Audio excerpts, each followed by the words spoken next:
Bonjour et bienvenue dans ce nouvel épisode dédié à l'immunité et au bien-être. Aujourd'hui, nous allons parler d'un sujet fascinant et essentiel, le lien entre le microbiote intestinal et notre système immunitaire. Comment ces milliards de micro-organismes influencent-ils notre santé? Quel rôle jouent-ils dans la régulation de nos défenses naturelles? Mais surtout, comment préserver l'équilibre fragile entre les bonnes et les mauvaises bactéries? C'est ce que nous allons découvrir ensemble. Alors j'espère que vous êtes prêts parce que c'est parti. Alors à votre avis, qu'est-ce que le microbiote intestinal? Eh bien c'est très simple, c'est l'ensemble des micro-organismes qui peuplent notre tube digestif. Il est composé de bactéries, de virus, de champignons et d'autres micro-organismes qui vivent en harmonie au niveau de nos intestins. On estime que notre microbiote contient plus de 100 000 milliards de micro-organismes, soit 10 fois plus que le nombre de cellules humaines au niveau de notre corps. C'est un truc de fou. Un microbiote en bonne santé doit maintenir vraiment un équilibre entre les bonnes et les mauvaises bactéries, mais lorsque cet équilibre est rompu, on parle alors de dysbiose, je ne sais pas si vous en avez déjà entendu parler, et cela peut entraîner des problèmes digestifs, une inflammation chronique et un affaiblissement au niveau du système immunitaire. Une alimentation trop riche en sucre raffiné, un stress prolongé ou encore la prise excessive d'antibiotiques peuvent favoriser ce déséquilibre. Le microbiote joue plusieurs rôles clés au niveau de notre corps. Il aide à la digestion et à l'absorption des nutriments. Il participe à la production de vitamines essentielles, notamment les vitamines B et K. Il communique aussi en permanence avec notre système immunitaire pour l'aider à faire la distinction entre les bons et les mauvais micro-organismes. Alors, quel est l'impact du microbiote sur notre immunité et les émotions? C'est une très bonne question. Notre système immunitaire repose en grande partie sur l'équilibre de notre microbiote. En effet, à peu près 70% de nos cellules immunitaires se trouvent au niveau de notre intestin.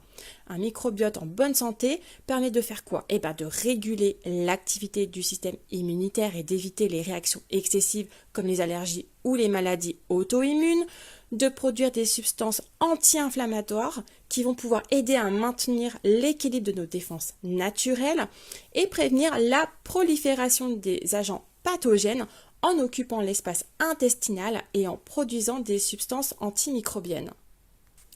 Mais le microbiote ne se limite pas à notre immunité. En effet, il influence également notre cerveau et nos émotions.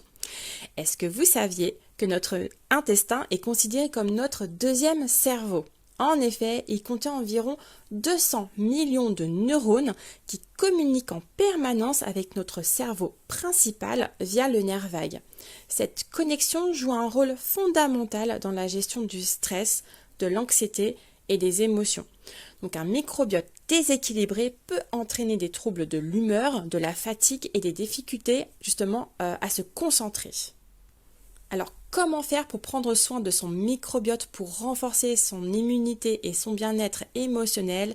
Eh bien, tout d'abord, il va falloir faire attention à l'alimentation. Pourquoi? Parce qu'il joue un rôle primordial dans la santé du microbiote. Je vais vous donner quelques conseils justement pour en prendre soin.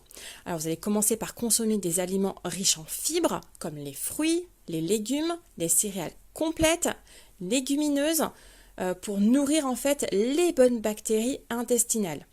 Vous allez aussi pouvoir manger des aliments fermentés comme le yaourt, la choucroute, le kimchi, le miso, kombucha. Et vraiment, ils vont apporter là des probiotiques naturels. Vous allez réduire aussi votre consommation de sucre raffiné et d'aliments ultra transformés. Pourquoi? Parce que ça favorise l'inflammation et le déséquilibre du microbiote. Vous allez aussi devoir gérer votre stress. Et oui, le stress chronique altère la diversité de notre microbiote. Des pratiques comme la méditation, le yoga ou encore la cohérence cardiaque peuvent aider à le préserver. Intéressant aussi de prendre des probiotiques et prébiotiques, aussi avec des enzymes. Mais là, vous allez devoir avoir l'avis d'un professionnel de santé. Vous pouvez aussi utiliser des plantes au niveau de la naturopathie thé, comme par exemple la racine de pissenlit, le curcuma, la réglisse ou encore le gingembre qui vont favoriser une bonne digestion et contribuer à l'équilibre du microbiote. Les infusions de fenouil ou de menthe poivrée aident aussi à passer les troubles digestifs et à renforcer la flore intestinale. D'autres plantes comme la camomille et la mélisse, eux, ont plutôt un effet calmant sur le système nerveux et participent à la régulation des émotions.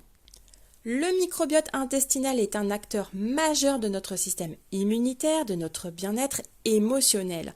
En prenant soin de lui à travers une alimentation équilibrée, la gestion de stress et des habitudes de vie saines, vous allez pouvoir renforcer vos défenses naturelles et votre équilibre mental. Alors j'espère qu'après avoir écouté ce podcast, vous êtes prêts à chouchouter votre microbiote. Merci d'avoir écouté cet épisode et à très bientôt pour un nouveau sujet passionnant sur l'immunité et le bien-être. Petit rappel, si cet épisode vous a plu, n'hésitez pas à vous abonner, à laisser un avis ou à le partager autour de vous.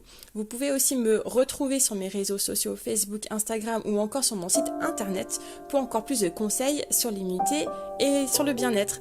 On se retrouve sur un prochain épisode. À bientôt!